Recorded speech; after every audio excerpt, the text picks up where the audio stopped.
इंद्रत्वं सुरसुन्दरी मणिगणैः मन्दारवृन्दारकैः ब्रह्मत्यैः परिचारकैः परिवृतो मन्दारमालाङ्किलः आगस्त्यायुधपुत्रमित्रसहस्रात्यैः स्वकैर्वाहनैः सन्तुष्टोऽर्चनया मया श्रितपरिचाराय वृतो भव।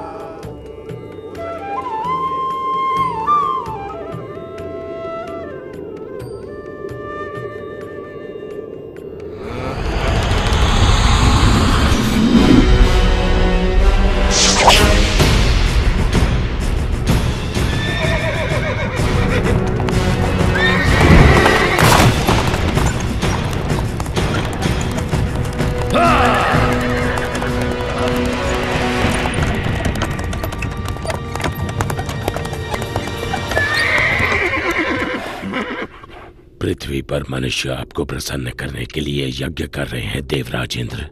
ये ऋणी लोग आपका आभार प्रकट करने के लिए सब तरफ एकत्रित हुए हैं। होना भी चाहिए। इनकी खुशहाली मेरे हाथों में है। इन्हें ज्ञात होना चाहिए कि मैं बारिश का स्रोत हूँ जो इनके खेतों और भंडारों को अन्न से भरती है। संवर्तक, जो लोग मेरे लिए यज्ञ कर रहे हैं उन्हें वर्षा प्रदान करो।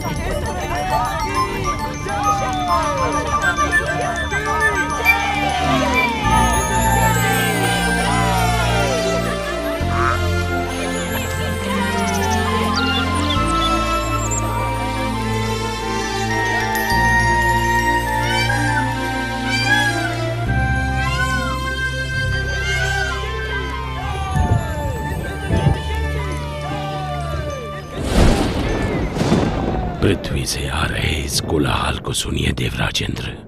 आप सचमुच सबसे शक्तिशाली हैं। स्वर्ग का देवता हूँ, इंद्र जो हूँ मैं। इंद्र, तुम अपनी मर्यादा भूल रहे हो। तुम केवल अपने कर्तव्य का पालन कर रहे हो, भगवान विष्णु का आदेश पूरा कर रहे हो। मैं जो चाहूँ करूँगा, मैं किसी का आदेश नहीं मानता। इंद्र, मैं तुम्हारा शिक्षक हूँ। तुम्हें अपने यश और कीर्ति का अभिमान हो गया है। मैं तुम्हें सलाह देता हूँ कि सुधर जाओ, अन्यथा तुम्हारा ये घमंड तुम्हें नष्ट कर देगा।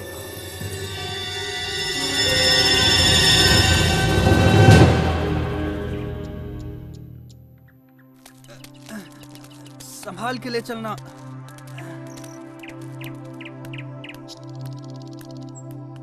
बाबा, आप इंद्र के लिए यज्ञ क्यों कर रहे हैं?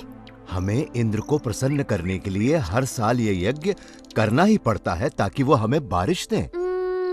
वैसे ही जैसे हर वर्ष हमें महाराज कंस को कर चुकाना पड़ता है। अरे नहीं बच्चों, इंद्र देव बुरे नहीं हैं। वो तो बारिश के देवता हैं। पानी जीवन के लिए अति आवश्यक होता है, इसीलिए हम हर साल यज्ञ के द्वारा इंद्र देव की पूजा करते हैं। परंतु बाबा, वो तो उनका कर्तव्य है। वो तो भगवान विष्णु के आदेश का पालन कर रहे हैं। देखो कृष्णा, ये बहुत पुरानी प्रथा है और हमें इसे तोड़ना नहीं चाहिए। बाबा, फिर हम धरती की पूजा क्यों नहीं करते जो हमें सब कुछ देती है, और सूर्य की जिससे जीवन मिलता है, और यमुना की क्यों नहीं? कृष्णा, तुम सही कहते हो, लेकिन ये संभव नहीं है। हम सदियों से चलती आ रही इस प्रथा को अकस्मात ही तोड़ नहीं सकते बेटा। परंतु बाबा, क्या हमें आंखें बंद करके प्रथाओं को मान लेना चाहिए? वो तो भगवान विष्णु हैं, जो इंद्र और सभी देवताओं को शक्ति प्रदान करते हैं। कृष्ण बिल्कुल सही कह रहा है। सभी देवता भगवान विष्णु के आदेशानुसार काम करते हैं, और वैसे भी वेदों में इंद्र के लिए अलग से यज्ञ का विधान नहीं है। हम ग्वाले हैं, हमारी संपत्ति हमारी गायें हैं, और वो भोजन के लिए निर्भर करती हैं इस गोवर्धन पर्वत पर। हम भी सभी चीजों के लिए गोवर्धन पर निर्भर करते हैं, इसलिए हमें गोवर्धन की पूजा करनी चाहिए, ना कि इंद्र की। मेरे वृंदावन के प्यारे मित्रों, हम सबको गोवर्धन पर्वत का हृदय से आभारी होना चाहिए। आप स्वयं ही देख लीजिए, गोवर्धन पर्वत के इन चमत्कारों को जो वृंदावन का जीवन है। हमारी गायें इसके जंगलों की घास चरती हैं और हमें मीठा मीठा दूध देती हैं। इसके झरने हमारी प्यास बुझाते हैं। इसके मैदानों में हमारी फसलें और फल उगते हैं। इसकी लकड़ी से बने घर हमें सुरक्षा देते हैं। मित्रों, हमारा जीवन इंद्र पर निर्भर नहीं करता, बल्कि गोवर्धन पर्वत पर निर्भर करता है। कृष्ण ठीक कहता है। आयुष्मान भव। ये सब इंद्रदेव की नहीं, गोवर्धन की कृपा है। इसलिए मित्रों, सब लोग अपना अपना चढ़ावा एकत्रित करें। हम सब गोवर्धन की पूजा करेंगे।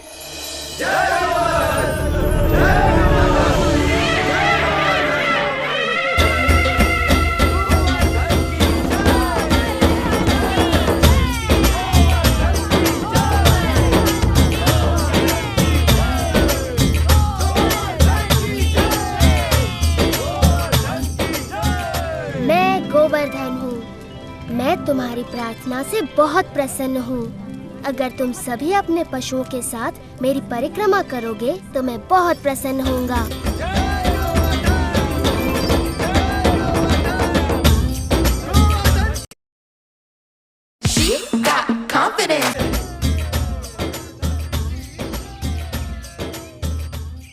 देखो कितनी बड़ी पूजा हो रही है।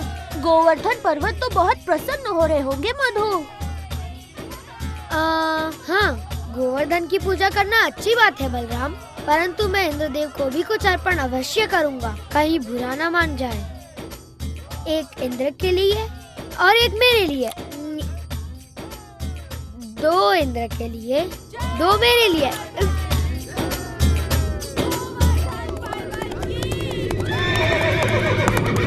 देखिए तो, वृंदावन वासी गोवर्धन पर्वत की पूजा कर रहे हैं। ये तो बड़े अचरज की बात है। उनकी ये हिम्मत! मुझे तुरंत इंद्र को सूचित करना होगा।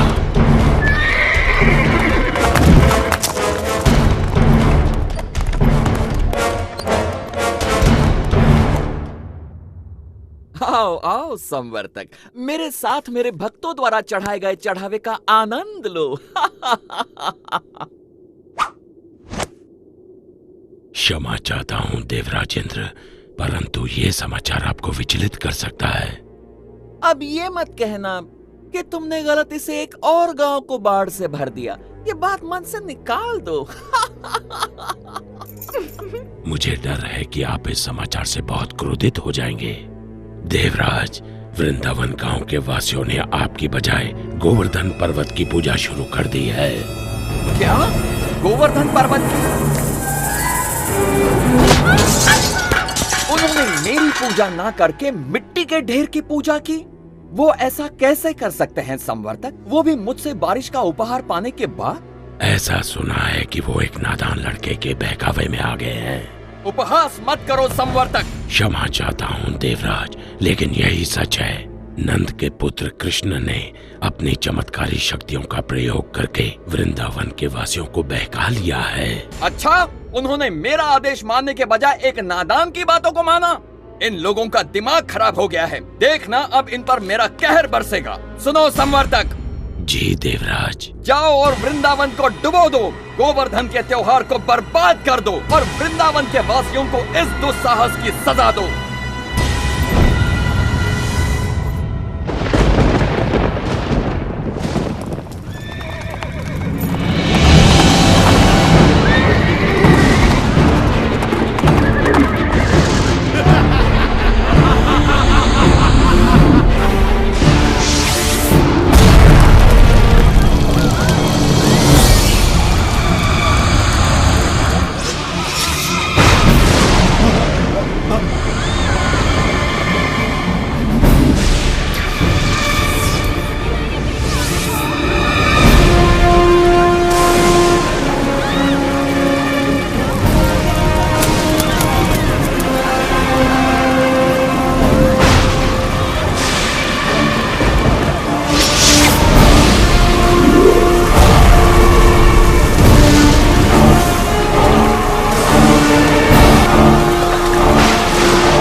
आप कुछ नहीं कर सकते।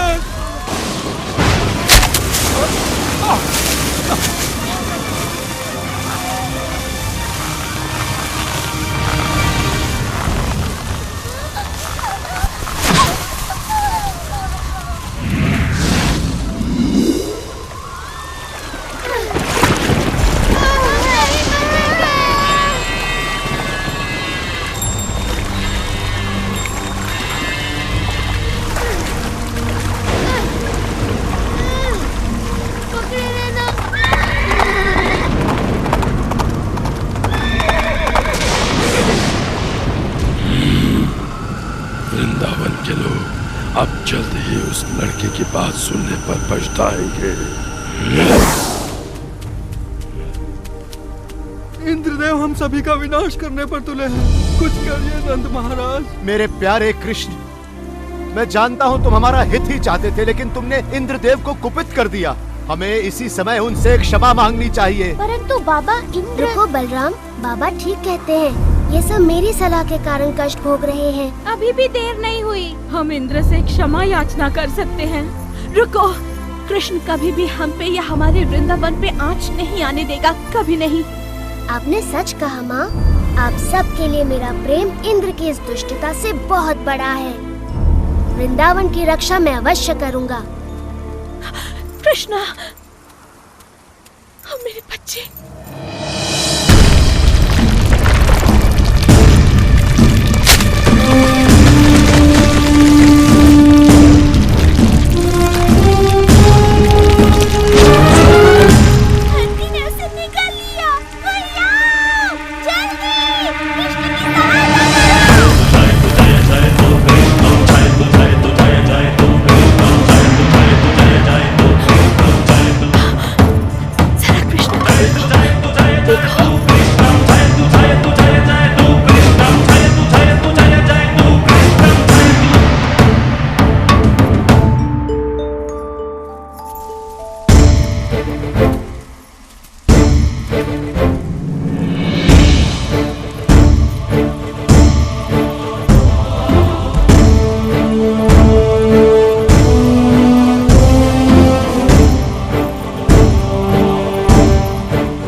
इतने तूफान के बाद भी ये असंभव है।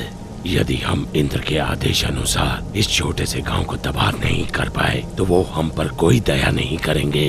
आगे बढ़ो मेरे योद्धाओं, ये तूफान तब तक थमना नहीं चाहिए जब तक वृंदावन पूरी तरह पानी में डूब न जाए।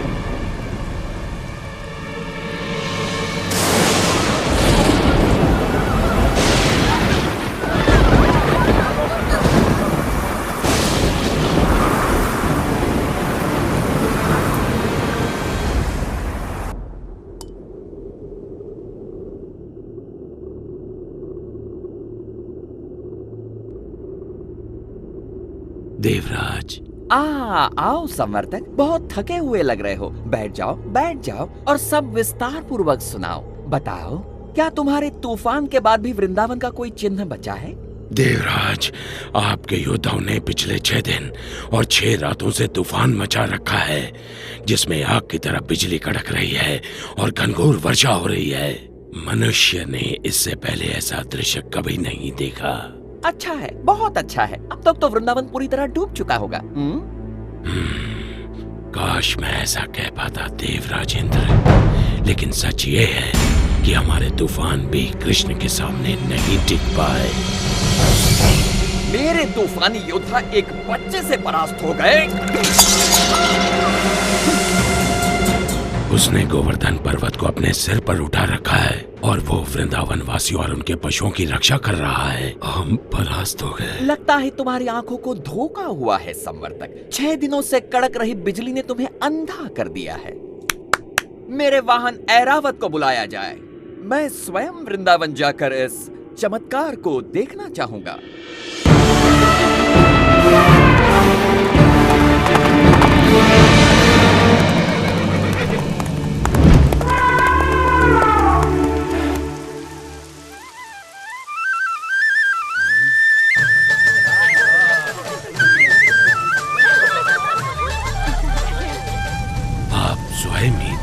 कीजिए देवराज। यदि कृष्ण अपने आप को भगवान समझता है तो अब वो ये जान जाएगा कि कौन शक्तिशाली है, वो या फिर इंद्र।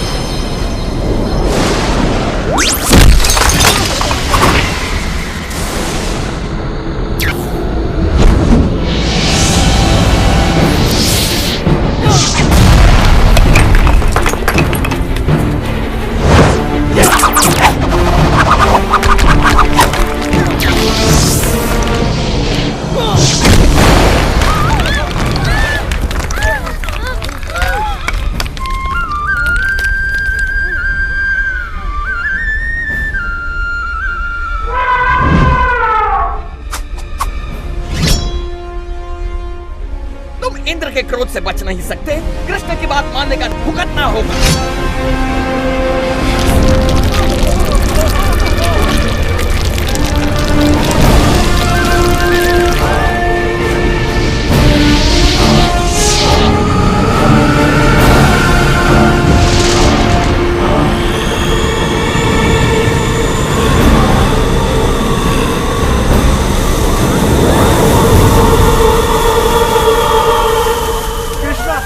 हमारी रक्षा करो।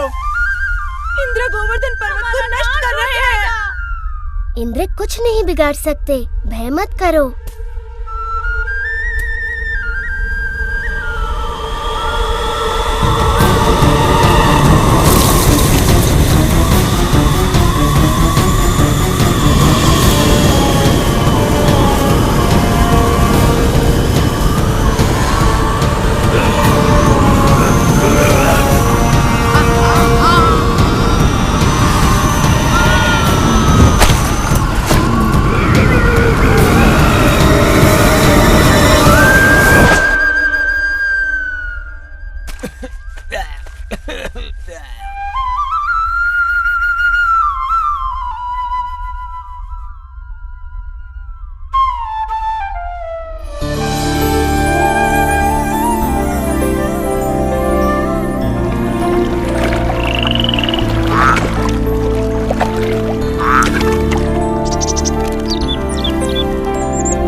थम चुका है।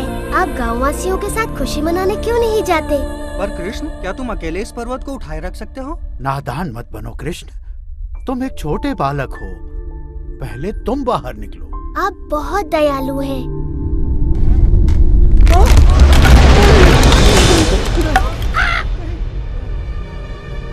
आप सचमुच चाहते हैं मैं पहले चला जाऊं? नहीं, रुको, मुझे छोड़कर मत जाओ।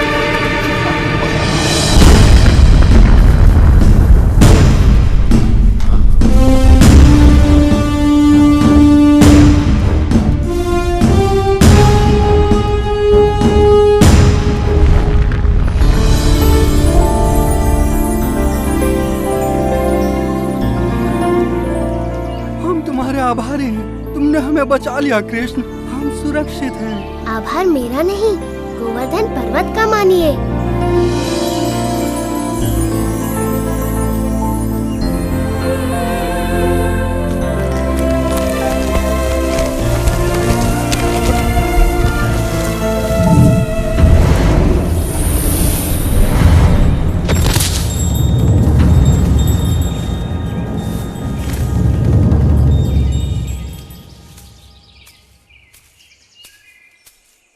देवराज इंद्र, मैंने देखा आप मुझसे कितना स्नेह करते हैं, अन्यथा मेरे प्रतिकार के बाद भी आप मुझसे मिलने यहाँ क्यों आते? कृष्ण, प्रतिकार तो मैंने किया है आपका। मैंने बहुत बड़ी मूर्खता की, भूल गया था कि मुझे शक्तियाँ आप ही से प्राप्त होती हैं। मैं सदैव आपका सेवक रहूंगा। मैं आपसे क्षमा मांगता हूँ। देवराज, आपको अपनी शक्ति का बहुत अभिमान हो गया था और ऐसा मैंने इसलिए किया ताकि आपका अभिमान तोड़ सकूं। जाइए, मैं आपको क्षमा करता हूँ।